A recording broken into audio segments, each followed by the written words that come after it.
Okay, I decided that I wanted to get logging going before we do some multi-threading, so it makes it easier to debug issues. So I'm going to create a new folder in here for logging. I'll create a new file called a file logger. Put it in the same namespace.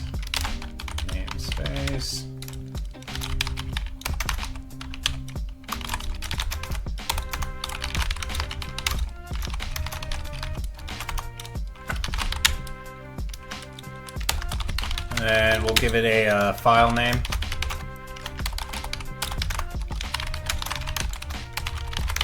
Let's give it a queue.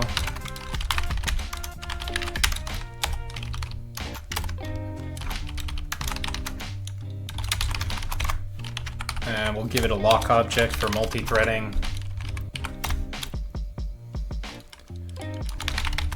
Let's do a stopwatch to record the time.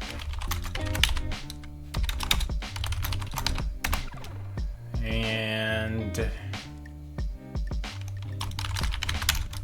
let's give it a dictionary of string bools. And let's call this scopes. Actually, let's give it a better name. Log levels. And we'll give it a constructor that takes a file name, a list of strings for log levels. We'll do this file name is file name.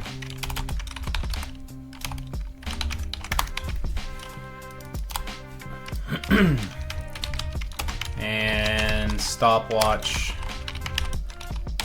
we'll start that guy up, and we'll set log levels to log levels.toDictionary. We'll just give it itself for the key and true for the value.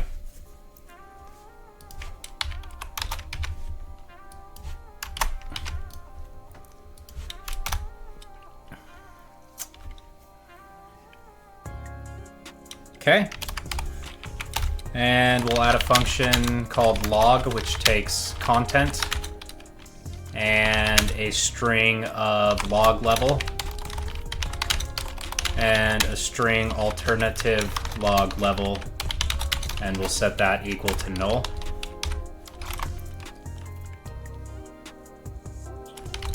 If log levels dot contains key log level,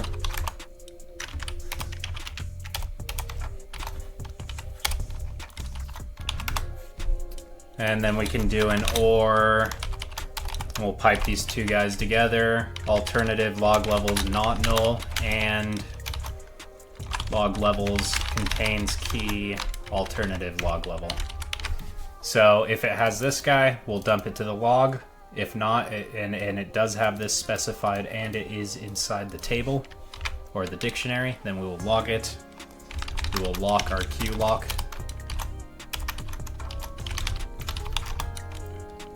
And we will add to the queue a composite string here. We'll use stopwatch.elapsed, a colon, and then a tab. And then we will attach the content. And then we will unlock it. That's good, and then let's add, let's make this implement disposable. Let's just do this dot save. This dot queue is null. This dot stopwatch dot stop. Then we'll get rid of it.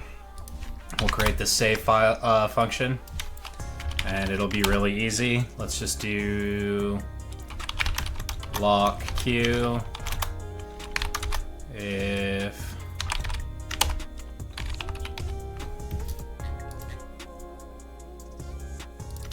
we'll just call it queue. Let's rename this to buffer actually.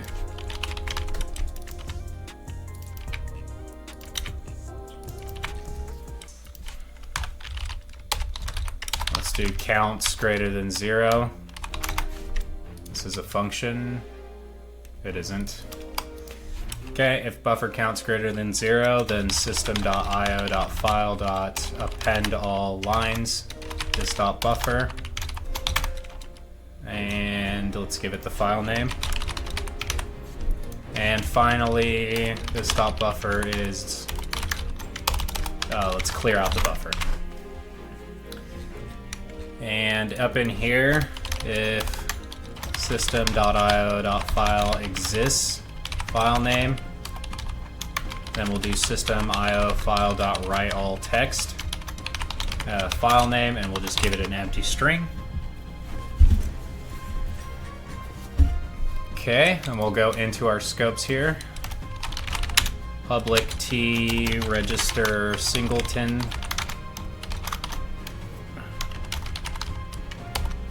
And do this. Then we will register the entry and return it.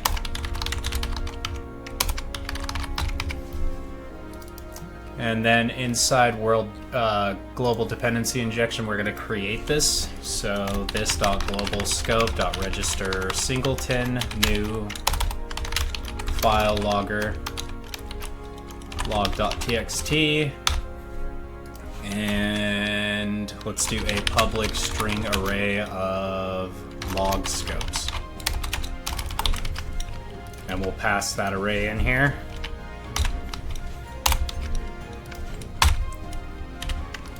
And we can go ahead and make this a string array instead. And we'll set this dot global, let's do this dot file logger is equal to that. And then we'll do this dot file logger dot log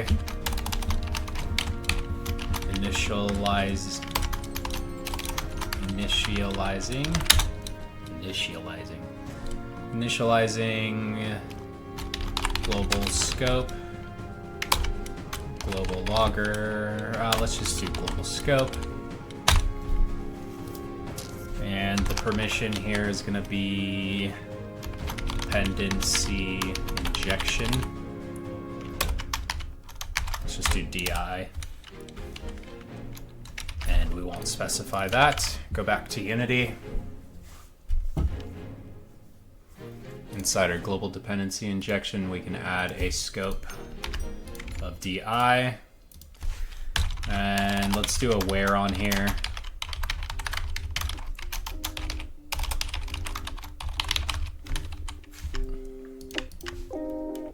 And this can be an IEnumerable of string instead.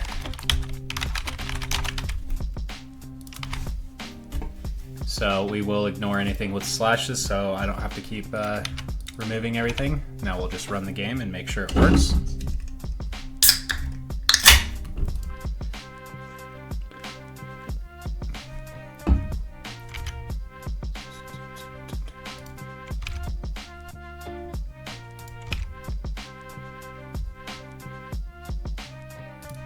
DI. I see the problem. This dot file logger dot save.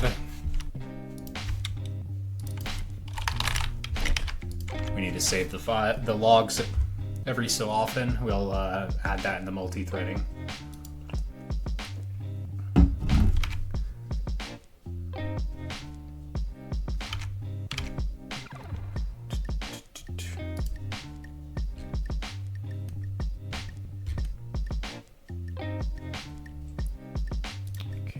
Do a little bit of debugging here.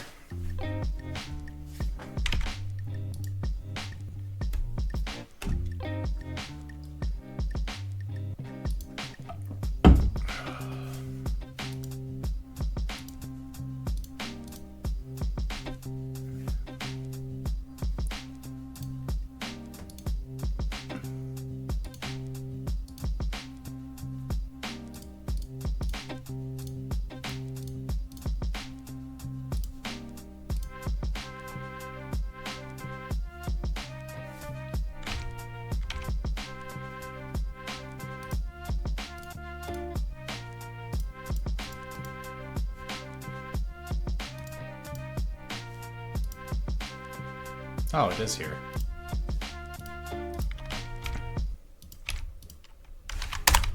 Just get rid of that. Try that again.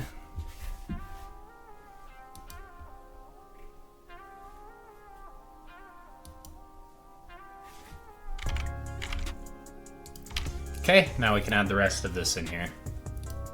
So inside chunk, this should be all we need to do from now on. We have any more dependencies, we can just add them to the constructor. Like this. Create the field. And then we can add the log here. X, Y, Z. Let's create a little private helper function here.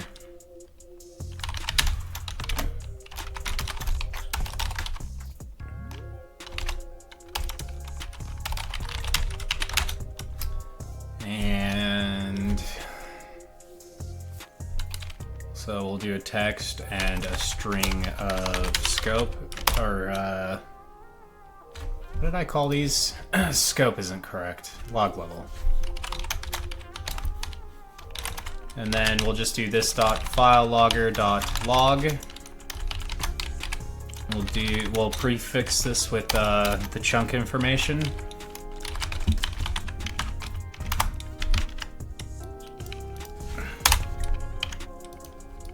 So chunk ID.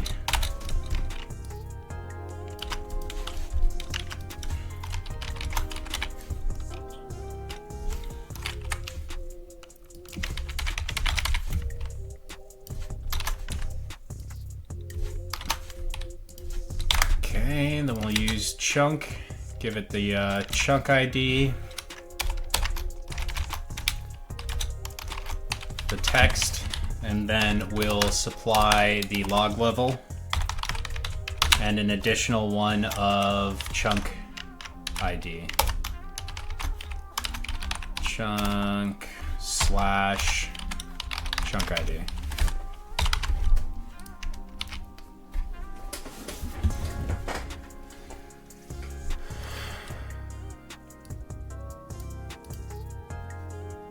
Okay, so then in here,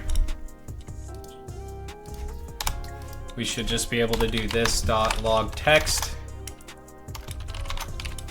generating,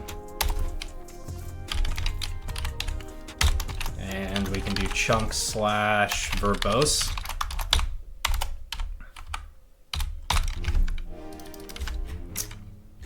So generating, generated, rendering,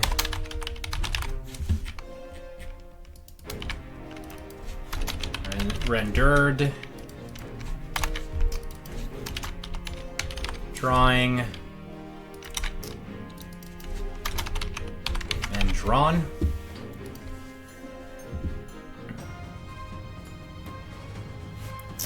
Let's actually call this chunks slash verbose.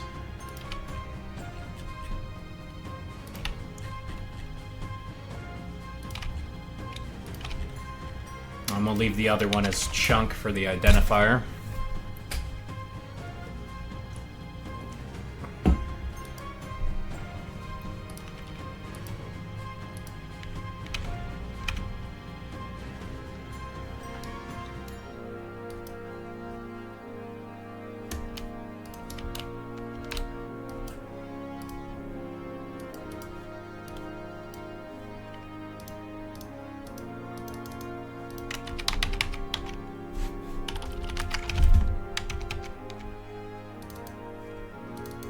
Looks like I crashed my editor again. This is a Linux problem, don't be worried.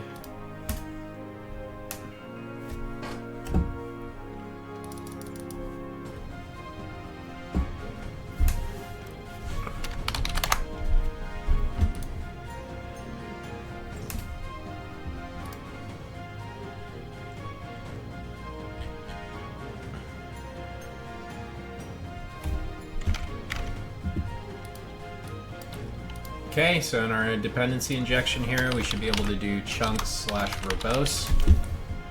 Run it, let the chunks generate.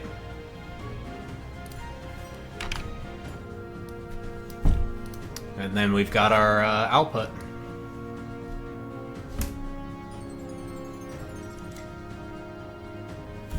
Okay, and then finally, what should make this significantly easier, we should be able to add a couple slashes here and turn it off.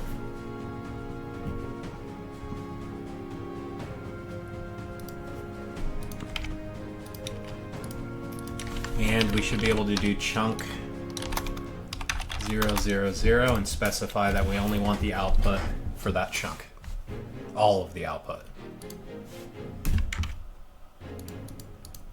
And here we have it.